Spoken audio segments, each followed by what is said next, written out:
Hey guys, it's your girl Ashley Kirkwood with the Speak Your Way to Cash podcast, where we teach you how to start at the top of the speaking market instead of working your way up from the bottom. During this show, you will hear solo episodes from me, where I'll show you how I have landed and negotiated 5- and 6-figure speaking contracts and licensing deals. You'll also hear from our amazing guests who have grown enormous speaking businesses by utilizing sales and marketing principles that work. If you want to grow your speaking business, listen to this podcast, and then afterwards, head on over to ashleynicolekirkwood.shop and grab my book, Speak Your Way to Cash, How to Start at the Top of the Speaking Market instead of working your way up from the bottom. Ready to dive in? Let's go.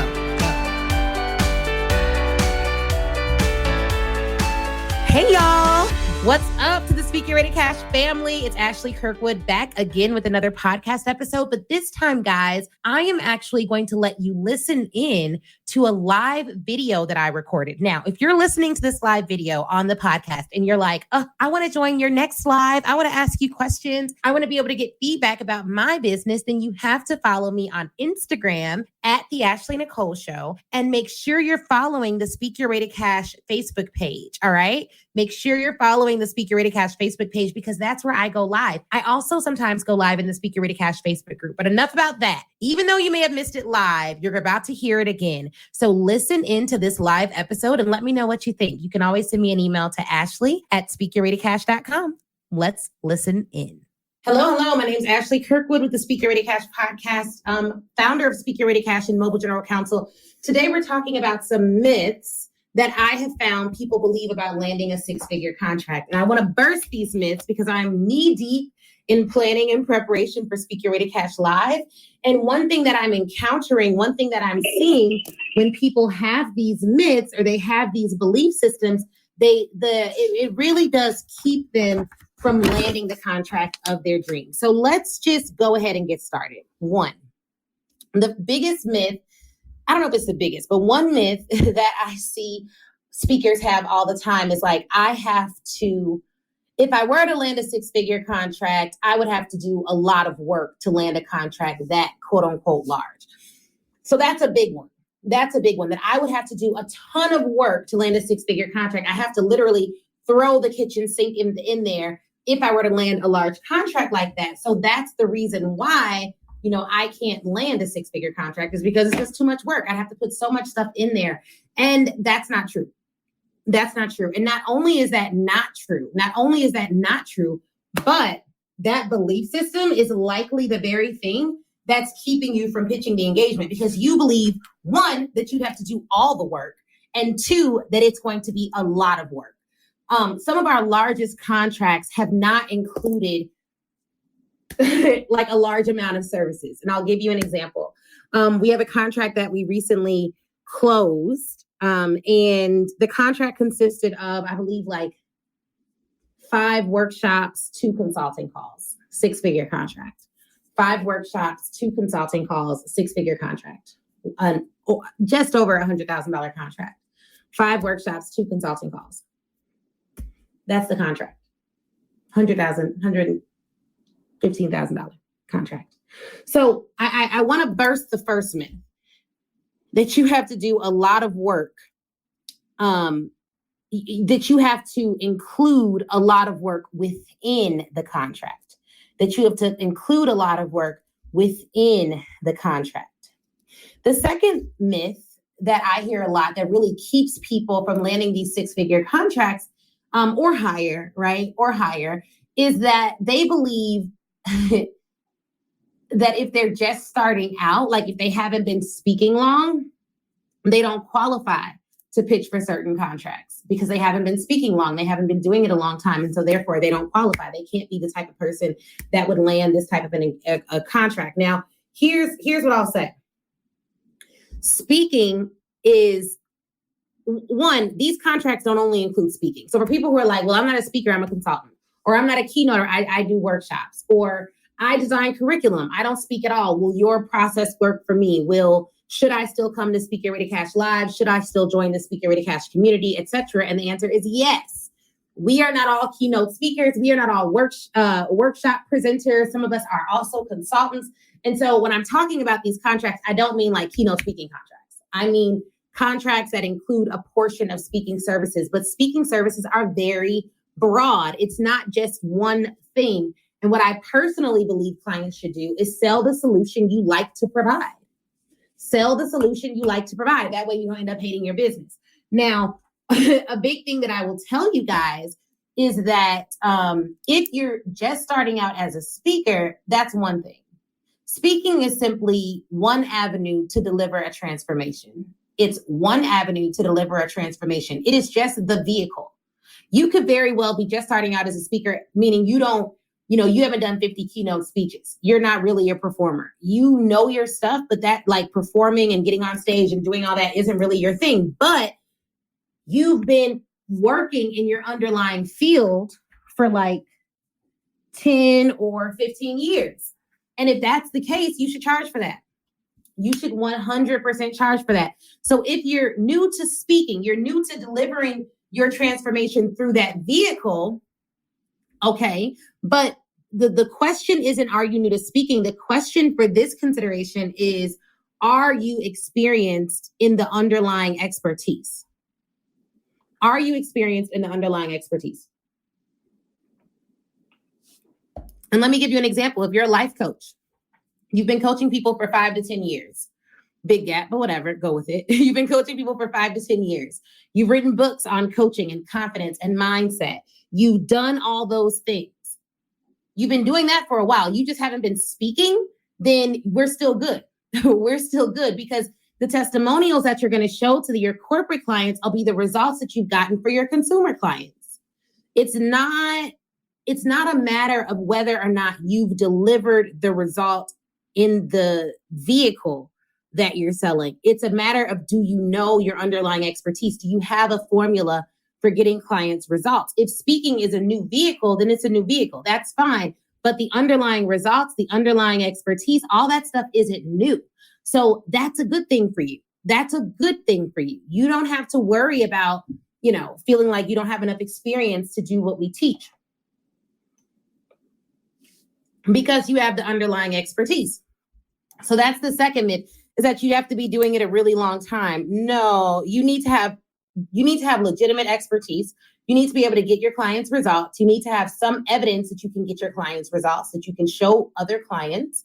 But at the end of the day, speaking is just a vehicle. So that's not the consideration there. And I'll be honest with you all about this. I don't have a lot of clients who are like, okay, send me a list of every single corporate client you've ever done this for. We had one client that asked to speak to our former corporate clients, and we sent them a list of 2 or 3 that they could call that agreed to talk to them, because, being a lawyer, some of the trainings that we do are like compliance training or DEI training, and we agree to confidentiality clauses, et cetera. But some of my clients were like, sure, I'd be happy to talk to a potential client of yours and tell them about what you do.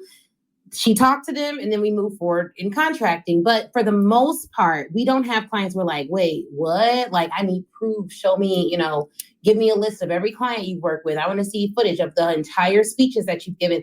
And sometimes they'll ask for that, and you'll have approved footage to show and all of that. But for the most part, that's not going to be the thing that costs you the deal. What costs people the deal when landing these 6-figure contracts, when we're negotiating these licensing deals, when people are in the pitch process and they don't land the contract, what costs them the deal, what costs them the engagement is oftentimes they don't have a clear process that they're taking clients through. So their sales process, like they don't have a sales process that's like, okay, first we get on the call. During the call, I'm going to use this sales script to get this information out of it. After the call, I'm going to send this email. And after I send this email, I follow up in 48 hours. Like, if you don't have a clear process to take your clients through, they're not going to trust you as the leader that you are, because you don't have a clear process. So if you're all over the place, you're uncertain, you're unsure, then the client is going to lose confidence in you, whether they say it or not. So the best thing that you can do is to work with someone, or the Speaker Ready Cash book that I wrote comes out November 15th. So obviously get that. But before that, come to the Speaker Ready Cash Live event. We're talking about your sales process. We're talking about your hot list, because what you need to start doing from the very beginning with corporations, with corporate clients, and it's not going to be a corporation you're on the phone with. It'll be one person typically you're on the phone with. And then if you move forward in the process, They may have you do some type of a quote unquote audition or something like that in front of a board. But for the most part, you're talking to an individual. Individuals that you're asking to sign your agreement need to feel that you are the expert that you say you are. So you need a clear process to walk them through. If you have that, you're going to be better off than someone who doesn't necessarily have that. So you definitely want to make sure you have a clear sales process. And then the other thing that costs people these deals, more so than, I didn't give them a list of 50 people to call, is they don't have a proprietary formula for how they get their clients' results. Proprietary because they came up with it. They did the research to back it. They've done their own scientific studies or have scientific data to prove they are who they say they are. That's the stuff that will cost you the engagement, not being the sole source of that information, not being able to confidently say, if you like my formula, if you like my process, if you like the way I do things, I'm the only person in the world you can get this from. That is so powerful. To be like, hey, I'm Ashley. We're the only firm in the world that can deliver the Currency of Confidence program, which is proven to get clients results, such as 96% of all people who go through our program feel better prepared to attack imposter syndrome immediately after. You know what I mean? Like having some data, and there's ways to collect that data that are not very laborious or hard or any of that, but you just need to track the progress of your people. This is a pro tip before I go to the third big myth that I encounter. But one thing I want to point out, a lot of people believe the only people that can track data to show the success of their program are people who teach sales. So like I teach sales, like my clients have made over $1 million a year in blah, blah, blah. Like they think that's the big thing. Like, oh, well, it's easy for her to say she teaches sales and she's helped negotiate millions of dollars of licensing deals. So she can say that. What data can I track? I teach kindness, or I teach empathy, or I teach confidence. What you're going to track, there's a couple of ways to do this. You need to know the starting point, which would mean you may need to develop.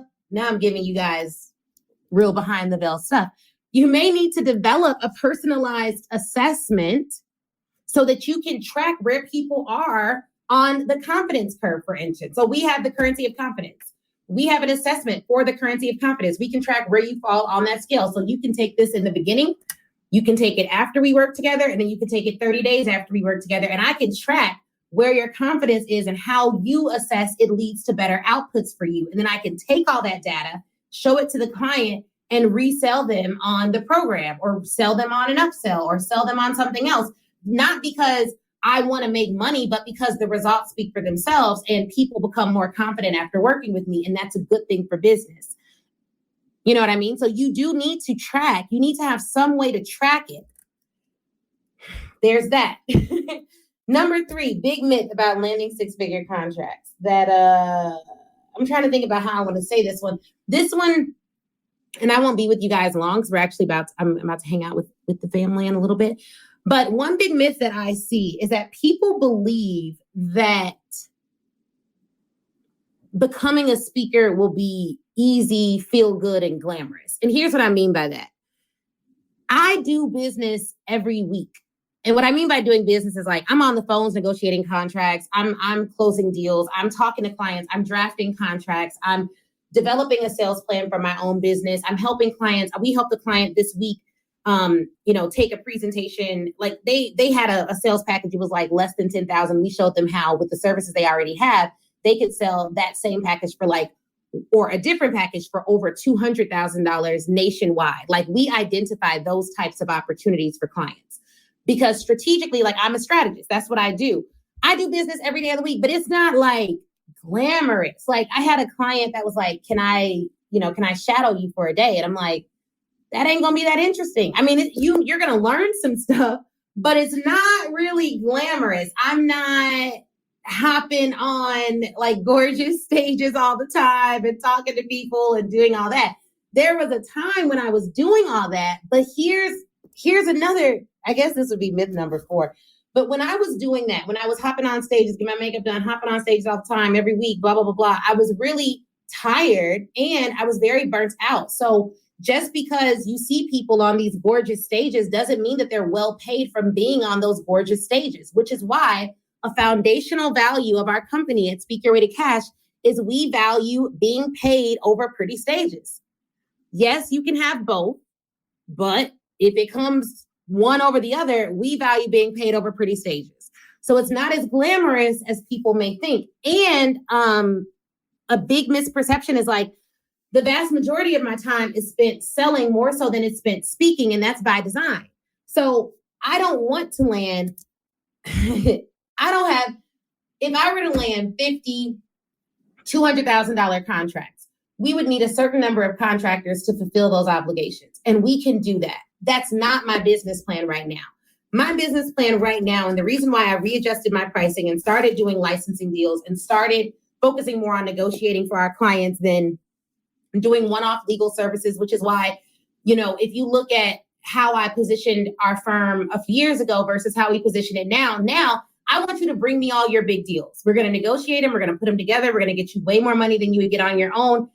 Or I should say, because I don't want to give any guarantees, right? I should say that what we've done in the past is we've gotten clients way more money than they would have gotten on their own.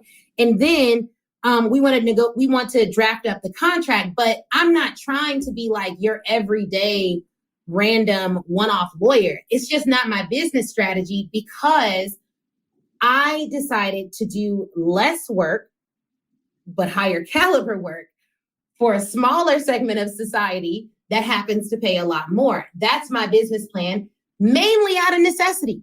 So if you are someone who doesn't have a team of hundreds of lawyers or hundreds of consultants or hundreds of other speakers, if it's just you, a couple of employees, or maybe even no employees and a couple of contractors, you really need to price yourself appropriately so that you can make the money you need to make to sustain as a business and to grow, but you won't be burnt out. So no, you're not going to see me hopping on 50 cute stages.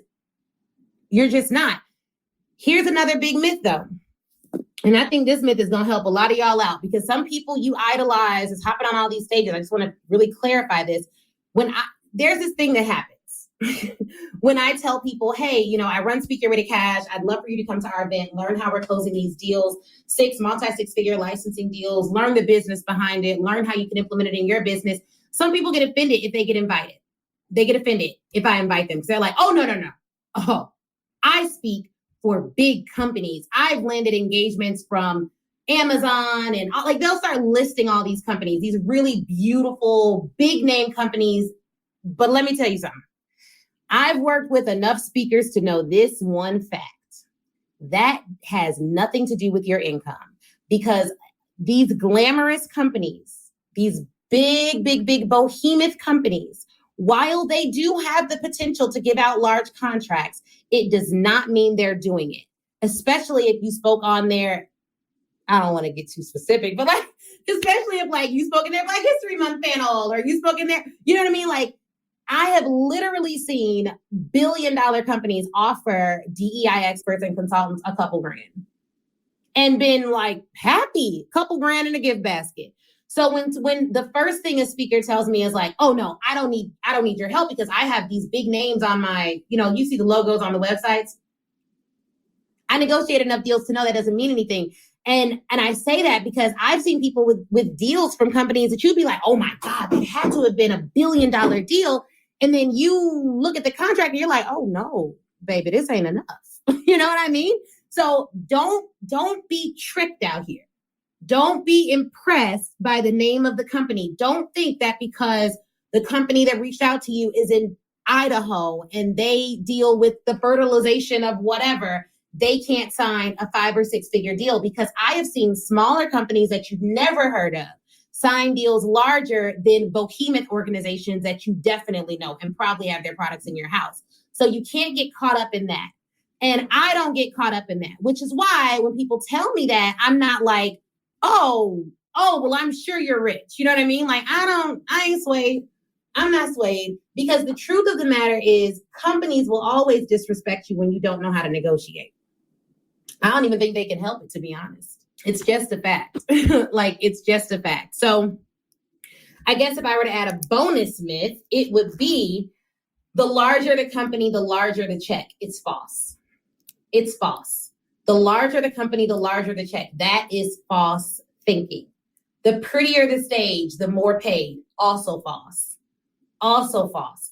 And to be true and to be honest with you guys, the very things that get the most likes on social media are typically not the things that will get you paid at the highest level.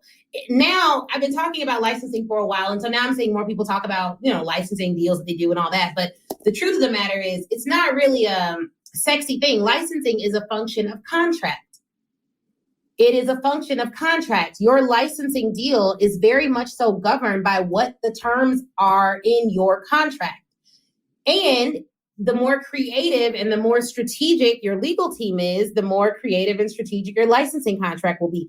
But if you're someone who doesn't like to invest in legal, doesn't like to invest in working with true experts, and you're easily swayed by, cute stages and pretty things, it's going to be hard for you to make like real money out here. The other thing is this.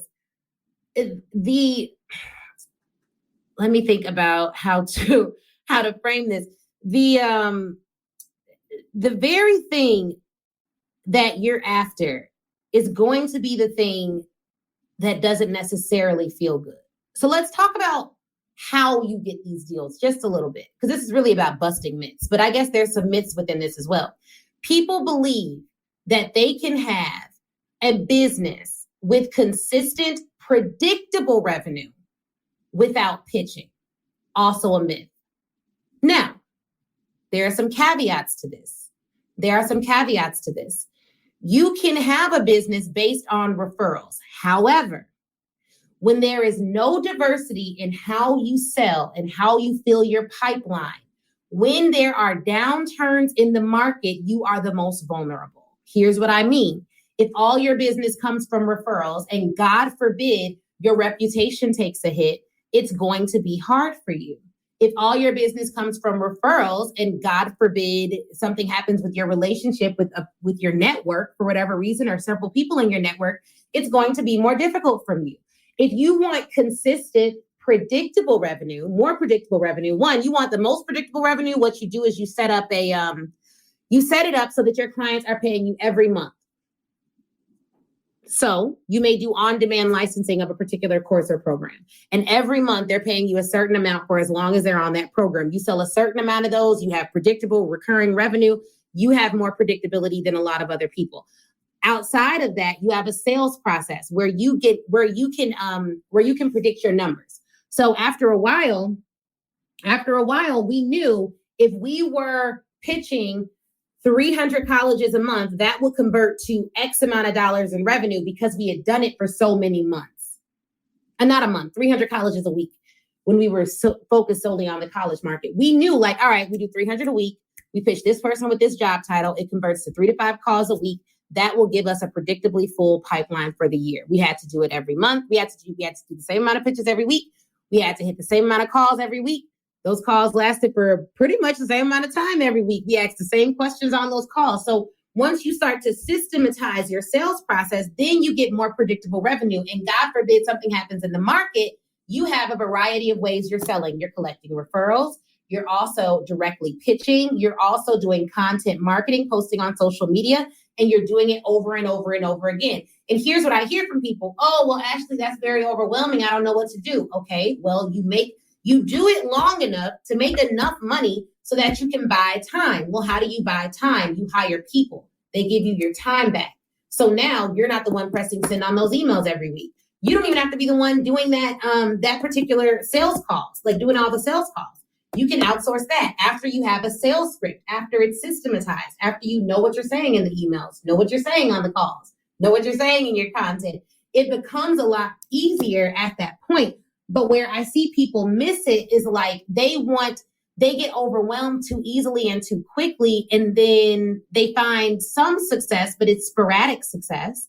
And because they don't even act, and then some people don't want a direct pitch and they don't want to ask for referrals every single time. So it's like, it's not supposed to work at that point. You know what I mean? So, I hate to say it, but it is work.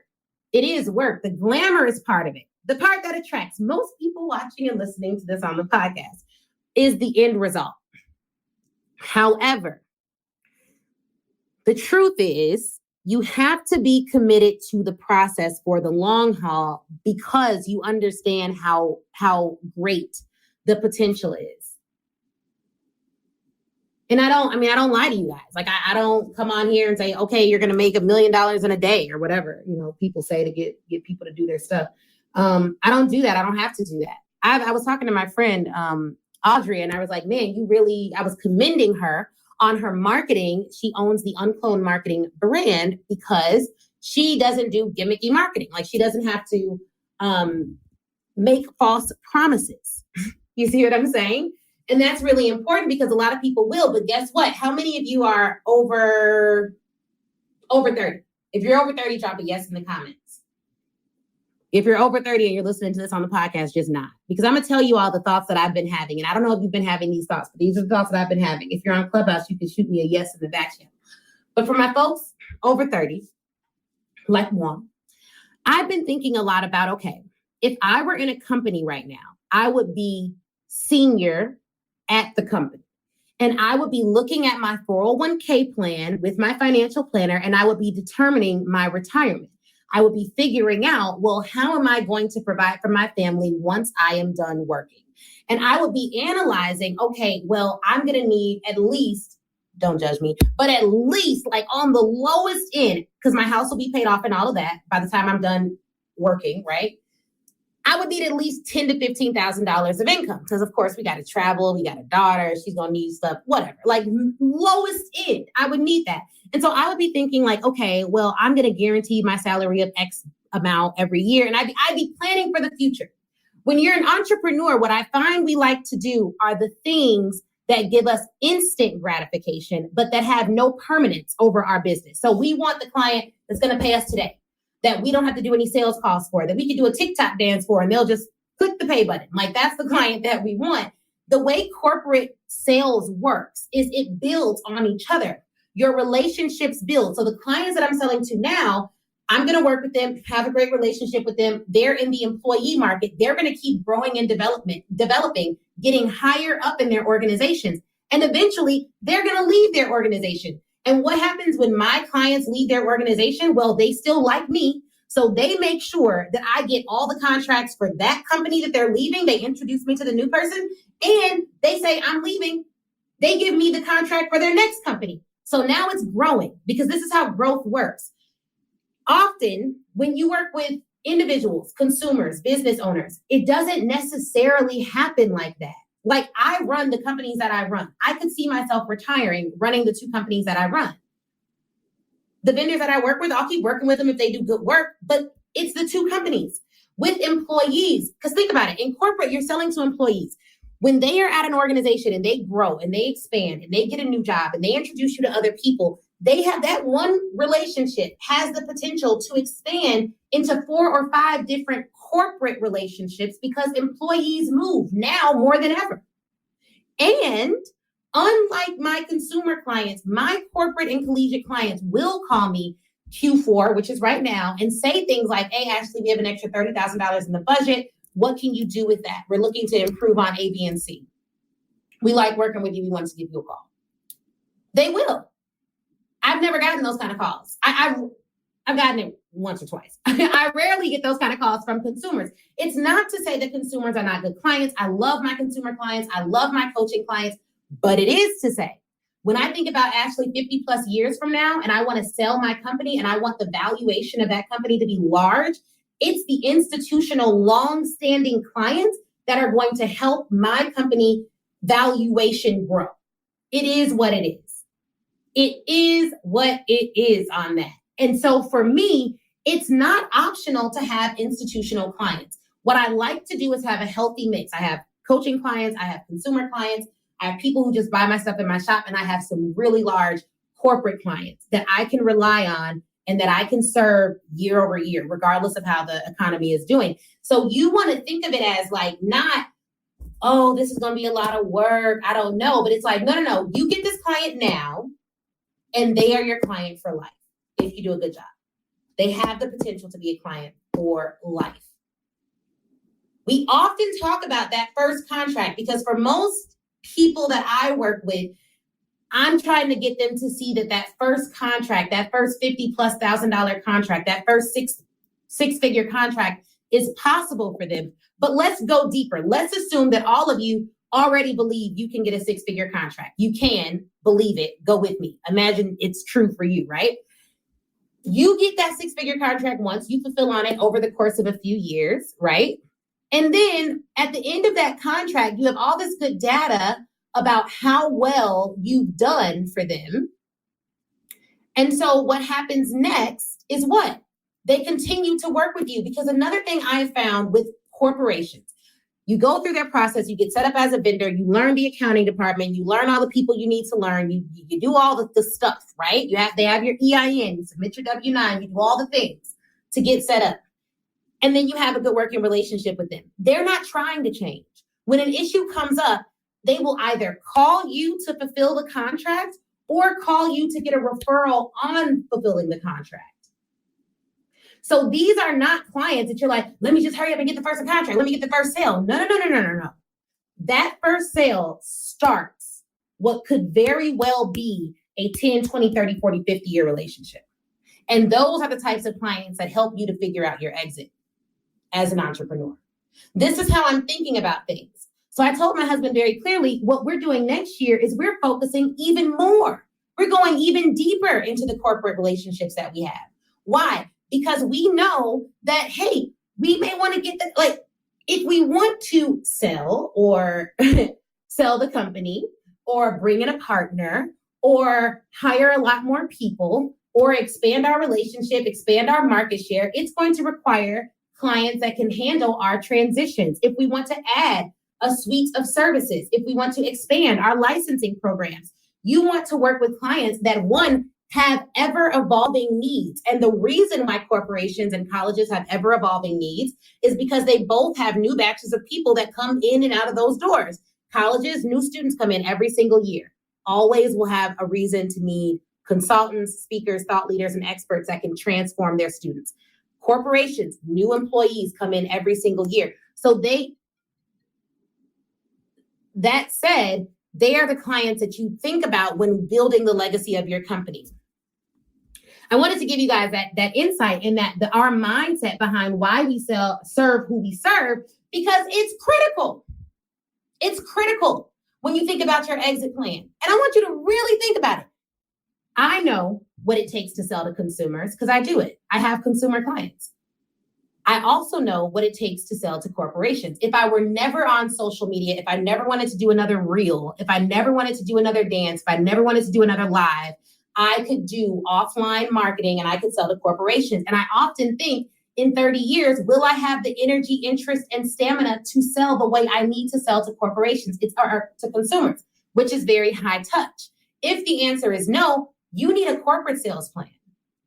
You need a corporate marketing plan that doesn't involve you being the face or you selling it. Because here's the other beauty. I have people that will message me on Instagram and say, hey, I want to do this, but I want to make sure I'm only working with you. And I'm like, well, why? We have processes in our business such that your end result will be the same, if not better, working with my team. They wake up every day and the only thing they're thinking about is serving our clients because we pay them to do that. You're going to get an exceptional level of service. That doesn't so much happen with corporations because of the way we sell to them. Once a company has bought into the fact of working with you on your process or on your program, then they're not going to care who fulfills it because what you've sold them is the process. You've sold them the formula. So that's a really, really, really important piece of this. You want to make sure when you're selling to people, you're selling them on your process, your formula, not you. Because once you sell them on your process, once you sell them on your formula, you can then, as you scale and grow, easily bring in other consultants to fulfill that process, to fulfill that formula. Now, deeper level, you can certify all of your consultants in your process, in your formula, have a test that they go through to become certified, have requirements around their certification. So there's so much that you can do on a deeper level. It may not, and setting it all up won't be glamorous and sexy and may not be Instagrammable, but the truth is This is why we sell to behemoth organizations. This is why we sell to big companies. This is why we do it, because eventually you may want to go sit down somewhere. Okay. Like building a business is such mentally strenuous work. If I'm being honest, can we just be real about that? It's work. Thank you so much, Beth. It's work. It is work to build a business. And when I started to think about, just being 100% transparent with you all, when I started to think about where I'm going to be in 10 years, where I'm going to be in 20 years, the sure strength that it has taken me to build the company as big as it is in 3 years, I was not convinced that I would be comfortable selling the way that we sell now to like forever, because it's just a lot of work. And eventually I may not want to be on social media at all. And that's okay in the corporate space. It's not really, it's harder in the consumer space. There's ways to do it, but it's harder in that space. And so for me, I just think about longevity. You know, when my daughter is old enough to be in programming and activities, I'm not missing nothing at all for nobody. And so I needed to make sure that I had clients who understood not only is Ashley great, but she has a process, she has a system, she has a proprietary framework and formula that anyone trained in that process and system could effectuate in our organization. So that's really important to me. And that's why we set up clients the way we do. So I will go back and do a recap. I don't know if I'm going to remember all of the myths, but this video was about myths about landing 6-figure contracts. The first myth that we busted is that you have to put a whole lot into the contract. I gave you all an example of our recent 6-figure contract that we were a part of. It was like 5 workshops and a couple of consulting sessions. Not a lot of stuff needs to go into these proposals in order for them to get up to 6 figures. 2, there was the second myth was like, I have to be speaking for 10 or 20 years before I can land one of these contracts. Not true. Just simply not true. We also talked about the myth that like big company equals big check. Not true. Pretty stage equals well paid. Not true. That it's going to be easy. Not true. Not true at all. That like you're going to lose a contract if you don't have a long track record of clients that your potential client can talk to. Also not true. Not something that I have been asked specifically, but I've had a client ask to talk to former clients, and we've been able to provide that, obviously. But what's more important is that you have a proprietary framework. You have a proprietary framework. And that is exactly what we're going to be covering at Speak Your Way to Cash Live. This is actually the workbook from the event. Not only do you get the workbook, but you'll get a soft cover copy of the actual book, which is now available for pre-order. Speak Your Way to Cash, how to start at the top of the speaking market instead of working your way up from the bottom. And I wrote the book, y'all, because like I said, I love coaching, right? I love my consumer clients. However, I do have a lot of goals and a lot of aspirations, and I didn't want to leave the industry. Not that I'm leaving the coaching industry for good, but I didn't want to stop doing as much coaching without leaving behind a blueprint, if that makes sense. That's why I wrote the book. So it's really good, really detailed, 274 pages.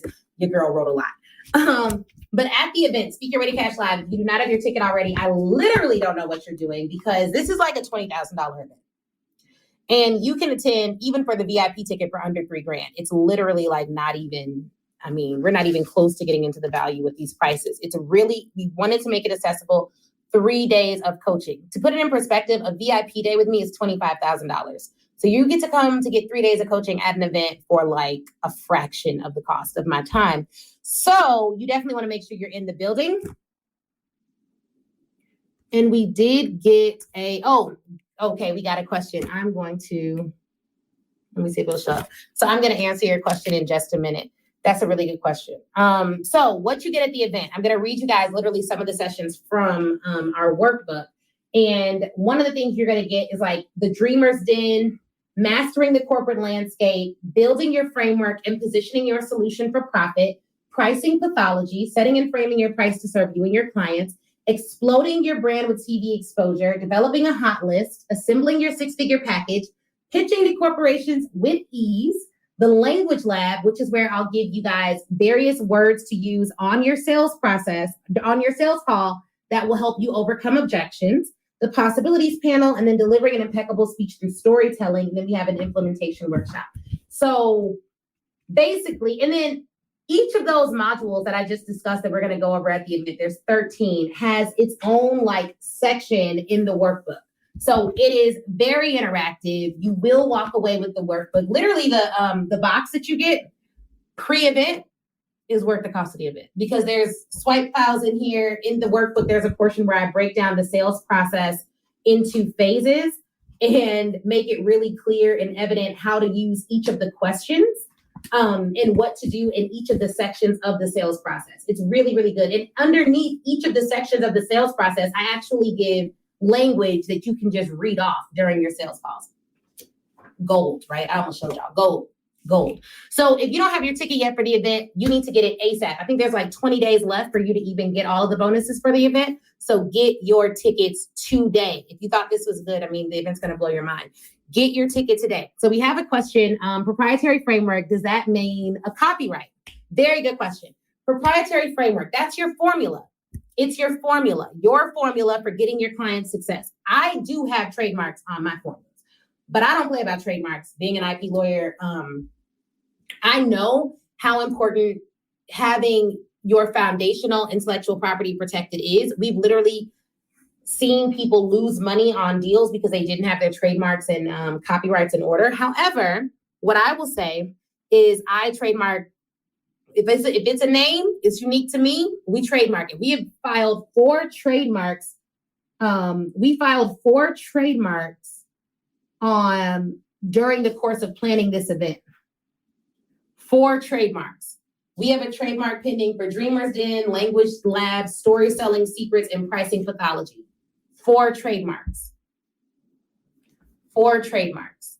So that is for sure what we've done. And it's, I definitely think that. So your framework is going to be your formula for getting your client success. You should put a name to it. You should have it positioned to actually pitch and sell to clients. And you should make sure that you let them know that you're the only company in the world who can deliver that out. We got a question on LinkedIn. I am primarily a facilitator versus a speaker. I put them all in the same boat. Like speaker, facilitator, consulting, it's all encompassed in the 6-figure packages that we do.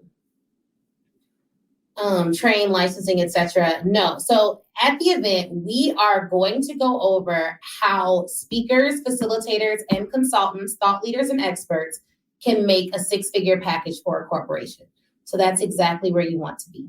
I hope that answers the question. I put it all together. I kind of said that earlier. When I say speaker, I mean like you do workshops, you do consulting, you facilitate trainings, you do curriculum design, instructional design. Like these are all pieces of 6-figure licensing deals and workshops and things that we've done.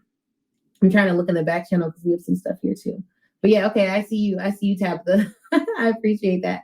So yeah. So that I'm hoping that was helpful to you, but that's essentially what we teach and what we're going to be going over for the 3 days in the event. Okay, good. You don't need to be like a keynote speaker, guys. And I'll say something else.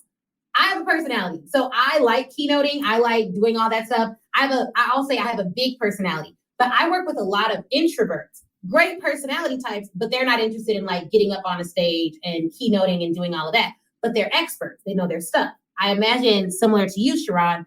And so they all have still been very successful. Many of them have been very successful in landing larger contracts without the traditional keynoting that everyone, hears about or talks about. So definitely Speaker Ready to Cash Live is for you. We have time to do hot seats. Oh, I didn't even mention that. We have all these sessions. We have breakout sessions where you all will get to talk to each other and work through some examples and some workshop questions. We also have volunteers solely dedicated to making sure folks online get the attention they deserve, get their questions answered, flagging me down so I answer you all's questions. But we also have hot seats, and that has been literally worth the cost of admission for a lot of our attendees. It's where after I talk about pricing pathology, we bring someone up and we rework their pricing. And I show them how their pricing could be enhanced and how they could position their pricing for a corporate audience to land larger contracts. This is our 6th event. It's really hard to even put in words how great the event is. Seriously, and I'm not just saying that. But as you all know, if you look at my Instagram, I've been posting a review every day for the past 30 or 40 days. We have hundreds of reviews from people saying how dope the event is. So take their word for it, not mine. But listen to the Speaker Ready Cash podcast. It's really a low risk. And honestly, This event is worth way more than $20,000. And I'm not even charging that at all. Like it's under $3,000 for the virtual ticket. And I think for the virtual ticket, I think it's like $1,500, maybe even less. So it's definitely not, you're not like you this is an investment you definitely need to make. Because as it relates to working with me, that's not really, you all know I'm kind of an investment. So definitely get in there. Get in there, okay? So appreciate you guys so much. I'm going to see if there's any questions on Clubhouse. Otherwise, I will talk to you guys later. Feel free to share this with someone who needs it. All right, wasn't that interview amazing? If you're anything like me, you have pages full of notes. But here's the thing. Before you head out, I want you to go to facebook.com and join the Speak Your Way to Cash Facebook group. That is where I am. That's where a ton of other speakers are, a ton of other people who listen to the show. We all congregate there and chat.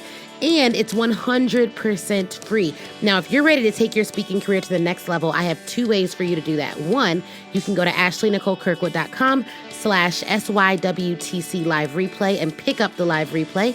That training is 7 modules, chock full of information. It's crazy. Go over there, read all about it.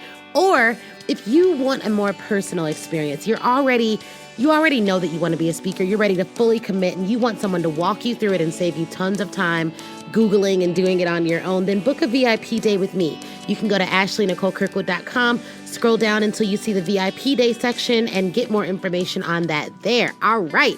Thank you guys again for watching. Please do not forget to leave us a review. That is how we keep this train rolling and get some of the best speakers in the world to get on this show. So please, please, please leave a review. Shoot me a message on Facebook or Instagram, and Facebook in the Speak Your Way to Cash group, Instagram at the Ashley Nicole Show. And I'd be more than happy to chat with you and say hi. All right, y'all have an awesome, awesome day.